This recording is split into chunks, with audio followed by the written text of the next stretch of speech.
Hello বন্ধুরা, তো welcome my YouTube channel Bhagwati funny. তা তোমরা কেমন আছো?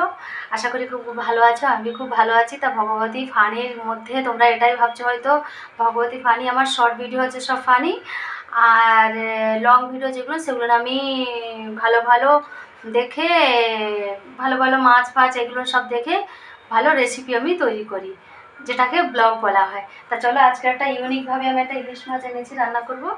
এই যে ইলিশ মাছ দেখতে পাচ্ছ, ডিমবালা ইলিশ মাছ, এই যে ঠিক আছে। ইলিশ মাছ দিয়ে আর কাঁচা রান্না করব, ইলিশ মাছের কাঁচা রান্না করব আজকে, ইউনিকভাবে আমি রান্না করব।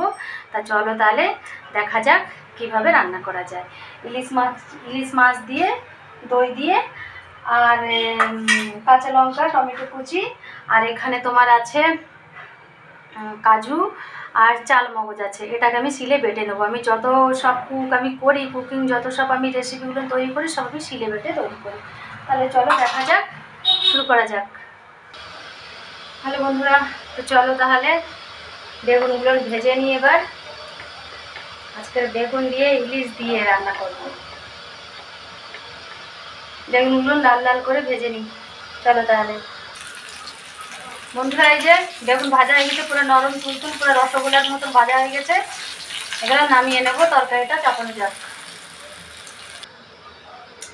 তেল গরম হয়ে গেছে, আর এটার মধ্যে তোমার আছে কাজু আর চাল মগজ পেস্ট আর সর্ষ পেস্ট, যেটাকে আমি শিলে বেটেছি।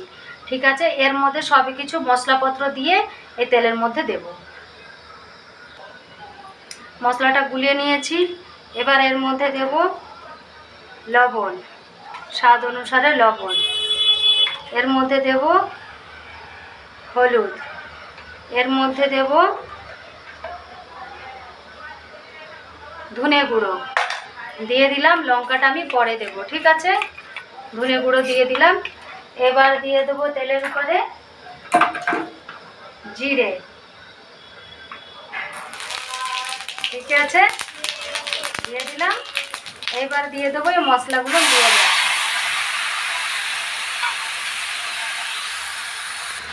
এবার দেবো কাশ্মীরি লঙ্কার গুঁড়ো,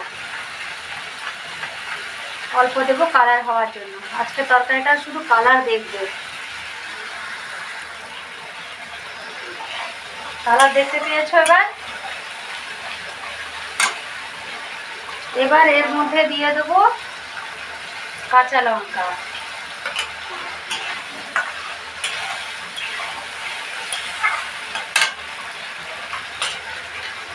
তারপর দেব দই,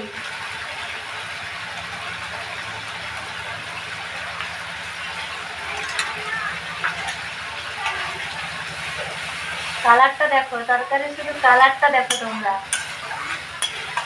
ইলিশ মাছ রাঁধতে হলে এইভাবে করে রান্না করো, এইভাবে করে। তারপরে তোমার দিয়ে দেবো টমেটো কুচি। ইলিশ মাছ রাঁধতে হলে এইভাবে রান্না করো, তেল ছাড়বে, মশলা থেকে তেল ছাড়বে, দেখবে। হ্যাঁ, মশলা থেকে তেল ছাড়বে। তারপর দিয়ে দেবো হালকা জল।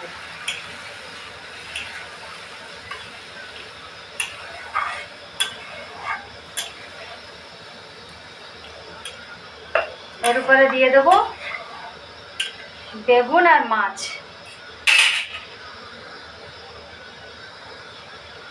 এই যে বেগুন এইভাবে কেটেছি আমি।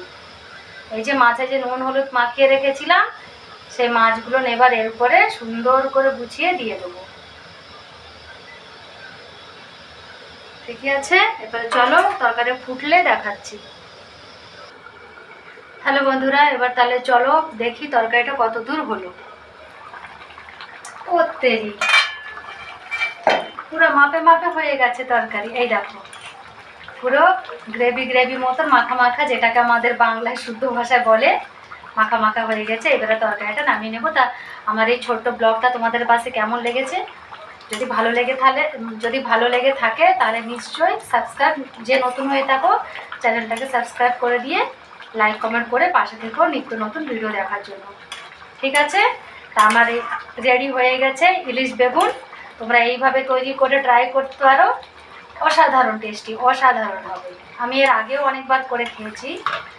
তাহলে tata, bye bye, I love you আমার ইউটিউব ফ্যামিলি।